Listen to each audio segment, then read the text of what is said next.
Hello, Dream Team. Welcome back to our podcast. What's going on, ladies and gentlemen, boys and girls, beautiful people, Dream Team? Welcome to another exciting podcast of Here's a Thought with the Max. My name is Lerato Macheta. And I am Petola Macheta. My beautiful wife came through with the cap today. She came through with the swag.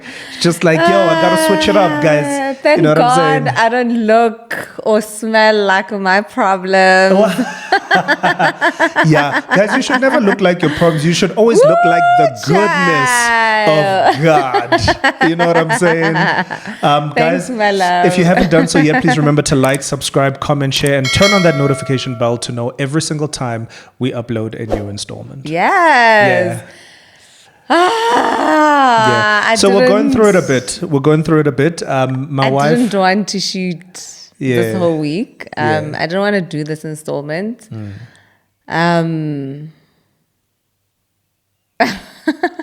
I think I'm sad. I think I'm really sad today. Yeah.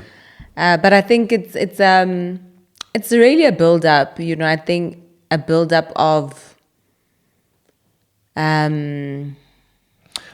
history, of things that have happened. Yeah, and not scenarios, but experiences. Right, that are repeating themselves. Yeah. And I think that's why I said to Lerato, because I didn't feel warm and fuzzy. A topic dropped in my spirit, you know, and I just didn't really feel like shooting. But you realize that this is not about you. This platform is not for us. It's not about us. God is using it for His greater glory, and hence the title, feeling rejected and overlooked. Yeah. Yeah, and I just thought, babe, because you went out and you dropped off the girls, and he came back, and he's like, "Why are you red in the face?" You know, and I think the reason I've been battling with a sense of rejection and feeling overlooked is, especially in the space that we're in, right? I mean, I'm sure I felt this way before about other things in the past, you know, be it in a relationship, be it at a job where you just feel overlooked for a promotion, you know, or maybe just in life where you're looking at your peers and your peers are succeeding and you just feel like, Lord, but when is my turn, you know?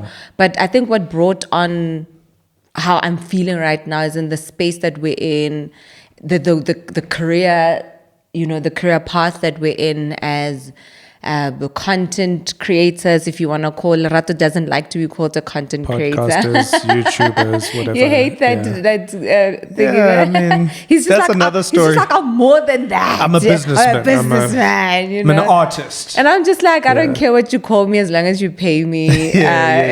You know? For sure.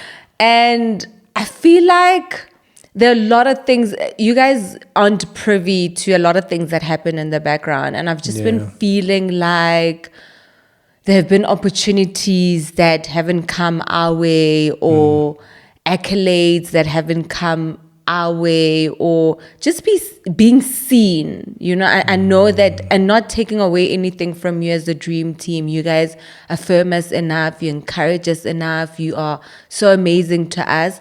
I just feel like there are other not sister baby. So our industry can be very cliquey.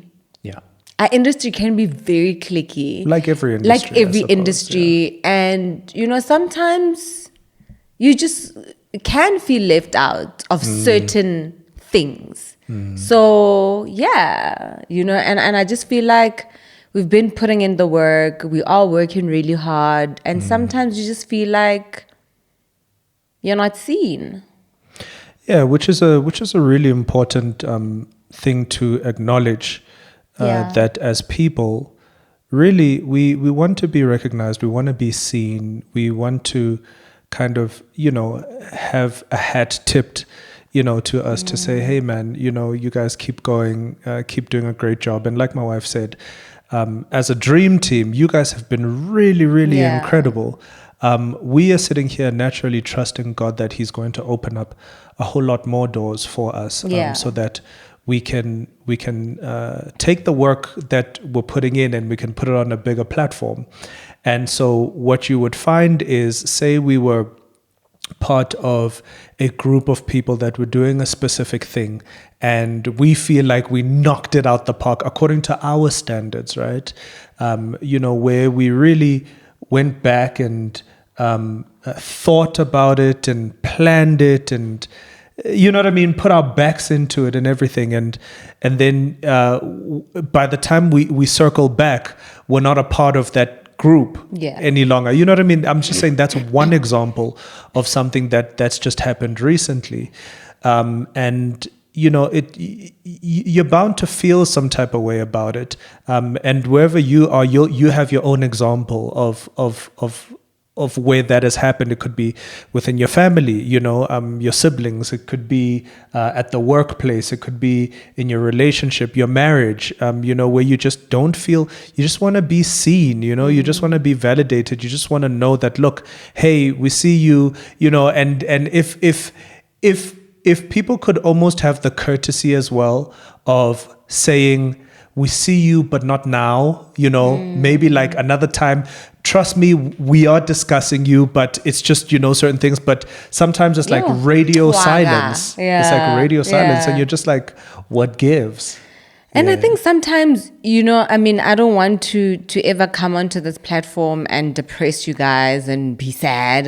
And that's why, baby, it's my personality. Like, because I'm such a happy person, if I'm not okay, I'd rather not go out. Because I know how a person's, for a lack of a better word, energy. There's no other word to use, literally. I don't like the word energy. She doesn't like using the word energy. Because energy comes with more chakra hands and all these things. To. Okay, I guess energy in the Oxford. Is energy. So I just really don't want to sit here and depress you guys, right? And I feel like, with the opportunities that haven't come our way, I mean, as believers, we do understand that if they were our opportunities, they would have come our way. But your humanness does feel somehow, to say, Lord, we believe that we are putting our backs into this. We're constantly trying to develop our product, in terms of what we put out there, the quality of our work and so forth and so on. And I was just reminded, because the thing is, when you go through these things, God does speak to you, right? And I was reminded about how these sort of scenarios can build resentment and create or resilience. I love that, right? But I feel like sometimes, even with feelings of rejections, I feel like grief, you go through different phases before you get to the resilient part. There could be like grief, the bargaining, the denial, the anger, right? You go all through those emotions until you get to a point, depression, until you get to a point of acceptance. And when you get to the acceptance part, that's when you feel like, okay, you know what? I'm strong enough. I can do this. And I find that sometimes you can resent people that are getting opportunities that you feel should be coming to you, which is a conversation that you should have. You should really openly have with God or with those that are close to you, because the reality is, who are they not to get those opportunities? The opportunities, is that what we are saying when we see opportunities that are sometimes going to other people that you can sometimes feel like are not as deserving? For sure. And we do that as people. Yeah, and you need to search your heart. You need to search your heart in those instances where you're feeling like you are more deserving than the next person. Yeah. But the reality is, you are living with your disappointment, and that person is not living with your disappointment. And that makes the fundamental difference. And so the question for me is then, what do you do with that? What do you do with those feelings? What do you do with that resentment? What do you do with feeling the way that you're feeling? And I would guard against us saying that we are not allowed to feel that way, right? Because we are human, and there's a humanness about us that God put in us, so that He can. It's almost an opportunity for Him to reach us and say, "No, listen, I hear you, I feel you, I know exactly where you're at."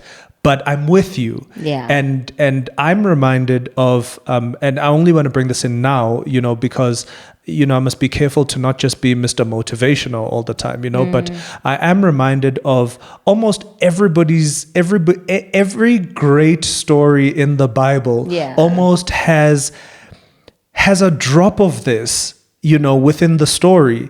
Even fairy tales, you know what I mean? It's just, there's always such an event where people are lost and they're just feeling like, why am I not crossing the line? Why am I? And it's so easy, isn't it? I mean, I went through years of sitting in audition rooms with my peers, and I mean, people that didn't prepare, they didn't study, they kind of got there, just kind of looked at the script there and whatever, and walked in and got the role, and here I am, I'm sitting, I'm fasting, I'm praying to God, and I'm like, Lord, give me this role. Serving. And you feel you're serving at church, you know what I mean? All of those things, and you're feeling overlooked. But I'm reminded of so many people, Joseph, I'm reminded of Joseph, who was overlooked, by his entire family. Yeah. And, so much so that he was thrown in prison. And yet, at the end of it all, he was made was it the prime minister? The governor? I don't remember. But anyway, he was made the leader of a nation. But it was necessary that he went through all of that, which reminds us that all things work together for good. You think about David and, was it Solomon, who said there's a son from this house who's going to become king, and he was forgotten, he was overlooked. All of the brothers were brought out one by one, and it was just like, no, this is not the one. I love that you mentioned the story of David, because that's actually my favorite story about feeling rejected and overlooked. And I'm so sorry, baby. For those who don't know the story, we mustn't take it for granted. So David, by the way, was a shepherd boy, and then eventually God had called him to be king, and he was appointed king by God, and he was the forgotten one. That's the point of the story. So what's nice about what you're saying is that he was appointed, right? And we can't miss the fact that he was appointed. But when Samuel went to the house of Jesse was the father. Oh, it was Samuel. I said Solomon. Sorry. Solomon was David's son. Cool. Yeah. Okay. So when Samuel was sent by God to say, go look for the next king after Saul, Saul was obviously disqualified. He got there, and while he was anointing, the sons, Jesse kept bringing son after son after son, and God kept saying, no. That's not the one, There's one who has been forgotten. I won't even say forgotten, because he was overlooked, but he wasn't forgotten. Because God didn't forget about him. God was like, there's one who is not here, right? And which, was David, and who was obviously the second king after Saul. After Saul, yeah. And I think for me, it's such what you're saying, it's so profound about a lot of people in the Bible, a lot of people who went on to do great things. I mean, if you look at David, he was so talented. Even before he became king, he was the one who would play the harp to Saul. When Saul was distressed, he was more qualified than all his brothers. He had all these skills. Being a shepherd was a skill in its own, right? He killed lions and bears, but overlooked, and he could have, and what could have happened, baby, and I think that's what often happens to us sometimes. When we feel overlooked, we become discouraged and we don't want to do anymore. We don't want to do good anymore. We don't want to uphold that spirit of excellence. That's good, because it's like, what's the point? Yeah. Right? What's the use? Yeah, because you want that reward. You want that reward. You've spoken about it. Yeah. That when you were young, as a kid, you often felt like, why am I the good one if there's no reward? Overlooked? There's no reward. What's the point? No one gives me a pat on the back to say, well done, faithful servant. You did well, Yeah, and just that idea of staying the course, you know, and depending on God and saying, Lord, I know that one day, my efforts are going to be seen. But we acknowledge that it can be really difficult, when you're in the den. It can be difficult when you're in prison. It can be difficult when, your people around you are getting promotions and you're doing their work. You know what I'm saying? They come to you but nobody is recognizing you and saying, hey, we see you, good job, well done. Here's a promotion and here's a raise, and you're just kind of sitting there. And yeah, man, it's just I think a word for ourselves, I suppose, and just a word for anybody, out there that's just feeling like you're in a place where you're just feeling a little bit discouraged and feeling like you're overlooked, and you're just like, why is nobody recognizing the work that I'm putting in? I think just be encouraged by the idea, and I say this to my wife often. Not that we are in this place very often, but just as a reminder, like a daily reminder that just put your head down and keep doing the work. Keep doing the work and I always say to her, one day somebody is going to identify us, and then they're going to want to go and look back. They're going to want to see all of the work that we've been doing.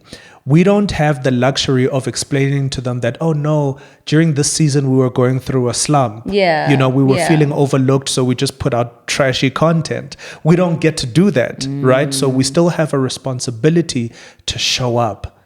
We still have to show up for ourselves, no matter how painful it is, no matter how discouraged we are, no matter how much we want to do it or don't want to do it. You got to show up for yourselves, guys. Like, you got to show up for yourself.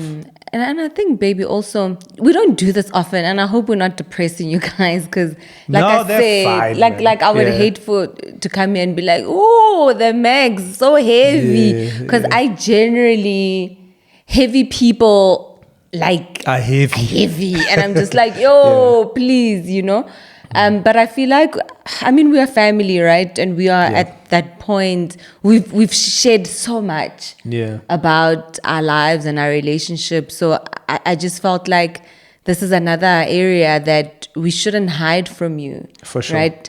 And what I love about sometimes, rejection and feeling overlooked is, if you're going through it, you need to remember that it's not you. it's not personal. It's not personal, right? Even in, sometimes you go for interviews, like you're saying, you'd go for auditions, but you realize that sometimes you're just not what they're looking for at that moment. Time.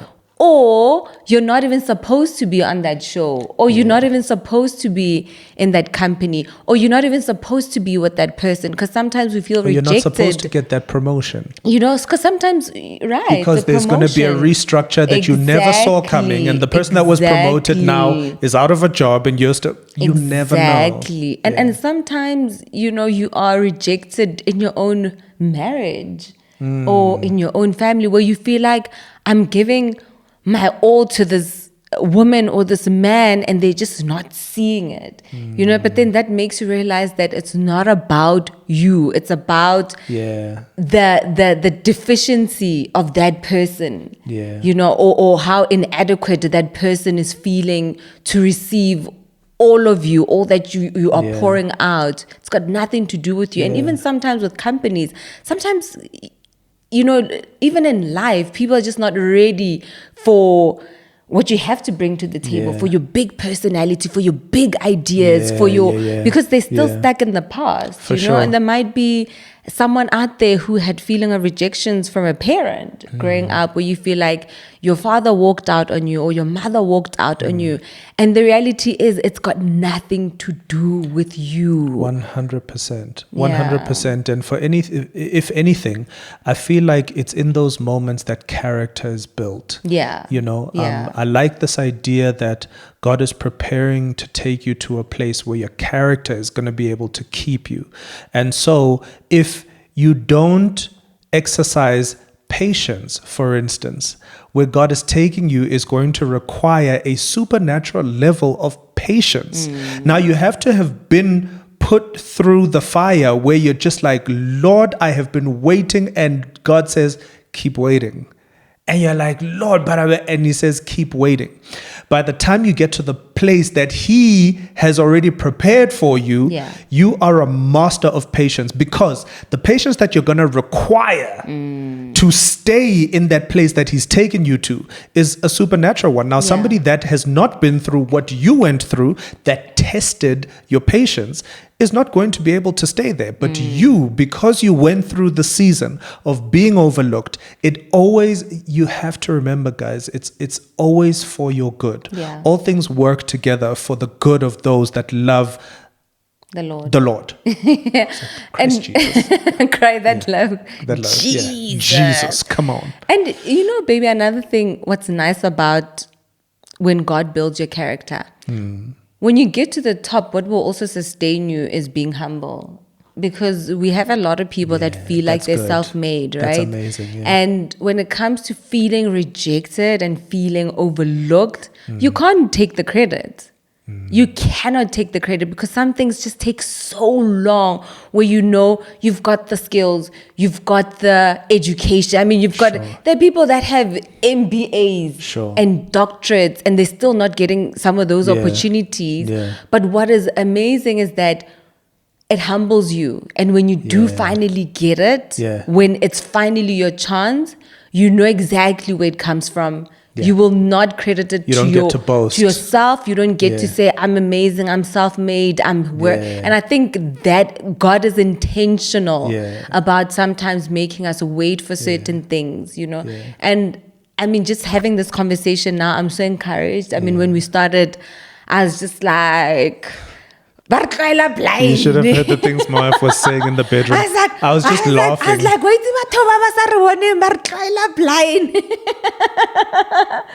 and I was just really feeling sad. I was just really feeling really sad. I'm actually surprised that I didn't cry. I think when you found me and I was looking red, I was about to cry, and then you just walked in. I was like, but I've grown so much that as much as I'm still in touch with my emotions, I'm not as cryy as I used to be. And I allow myself to feel sad. I allow myself to go through the emotions, and it's a pleasure, baby, to have a friend, in you, who I can say, baby, I'm really feeling sad about this, and you will not invalidate my feelings. You will not be dismissive. Instead, you will just give me a hug and say, it's going to be okay. Yeah, for sure. One day is one day. Yeah. I just, as a parting shot, I want to pick up on something that you said, right? So, guys, when you're in that season of trying this, and now you've studied and you've gotten the degree and you've applied for this and it didn't work, and you're working in that job and you've applied for the promotion and it doesn't come, and so on and so forth. There comes a time in life, which has happened to us as well, where the opposite happens, where you don't apply for the job, and then they approach you. When you don't send that proposal out to the brand, and they pick up, or you get that email. You know what I'm saying? And my wife is right that we can't take credit for that, because we are literally not doing anything. Like, you know what I'm saying? So be encouraged. Be encouraged that you are special, but you're not special. This happens to all of us. It happens to all of us, and allow yourself to feel it. If you're feeling the burn, you're feeling the pinch, you're feeling a little bit discouraged, sit in it. Take it to God. Be like, Lord, actually, you know what? Like, this is not cool. But more than anything, maybe ask him what it's for. Lord, what am I supposed to be learning out of this? What are you trying to train in me? What are you trying to grow in me? What, so that you don't sit in that valley for longer than you need to. I think about the Israelites, it's like, They were in the desert 40 years, for 40 bruh. years for a trip that Bruh. should have taken them 40 days. I mean, that's ridiculous, you know, Yeah. because they just weren't learning the lesson, you know. So that's sometimes, you know, when I'm in the space, I'm like, and I said to you the other day, I was like, hey, babe, you know, maybe it's worth praying about this, you know, maybe it's worth actually, you know, taking it to God and saying, hey, what are we supposed to be? gives? Yeah, what gives? You know, what are we supposed to be learning out of this? Because there always is a lesson in it. And the longer you take to learn, the longer you're going to sit in that valley of confusion. So, yeah. As my parting shot, I think, you know, what you said is so profound about really just taking it to God to say, what is this about? Because it's not always an attack. I think sometimes as Yeah. Christians, even as people, you know, people, when things don't go well in their lives or when they wait, people want to cleanse and, you know, people want to do all sorts of things. People want to rebuke the enemy, fire. And sometimes... And the enemy's going, I'm chilling. You go China. Nah. You go China. I've got nothing to do with you what's know? going on in your life. Yeah. Or you go Brazil or whatever. Yeah. And sometimes it's just really God trying to develop your character. And I think we need to, you know, guys, sure, being developed and character building is hard. It is difficult. Going through the fire, it's not nice. And I'm not sitting here saying when you go through something, just be like, oh, well, God is building my character. Go through the emotions. If you want to cry, cry. If you want to speak to someone, speak to someone. If you want to be sad, be sad. You know, but I think just constantly remind yourself that this is happening for a reason, you know, and there are times of spiritual warfare, which is why God will reveal it to you. What you said is so important. For sure. That, you know, sometimes God will say, go on a fast. Because this one, I guess samai without prayer and fasting. You see this one, it's only gonna break if you pray and fast. So that, you know, so there will be those instances. And I think I'm reminded of two greats right now. Tusa Mbedu. If you look at Tusa Mbedu, I mean, she was here, she was killing it on his Tunzi. And then she was unemployed for 3 years. She was unemployed for 3 years. And then she got a role on Generations and people were judging her. Why would she go to Generations? This character's doing nothing for her.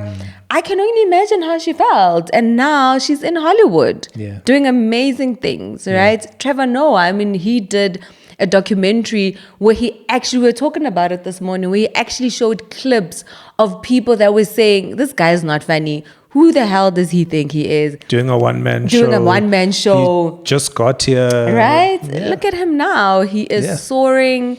They are flying the South African flag high. You know, just a great testament that being overlooked and rejected doesn't mean that you are forgotten. Doesn't mean the end of the road. Yeah. Please remember to like, subscribe. Sorry, actually, before I do that, I hope this was helpful. We hope this was helpful. It was helpful to us. It was helpful. You know? I really feel so much better. Yeah, I'm glad. I really feel like we had to have this conversation. For sure. On this platform, in this manner, because I was really ministered to as well. God is good. All the time. God is kind. I used to have a friend that used to say God is like kind. that. And we were like, wow, who says that? God is kind. Because God is kind. Please remember to like, subscribe, comment, share, turn on that notification bell to know every single time we upload a new installment. Thank you so much. We love you. We love you so much. We adore you. You guys are incredible. I love you. I'm crazy about you. I'm crazy about you. And our kids and our lives and all that good stuff. You are so kind. Peace and blessings, people. One time. Too real. Oh, yeah. We out. I love you. Bye.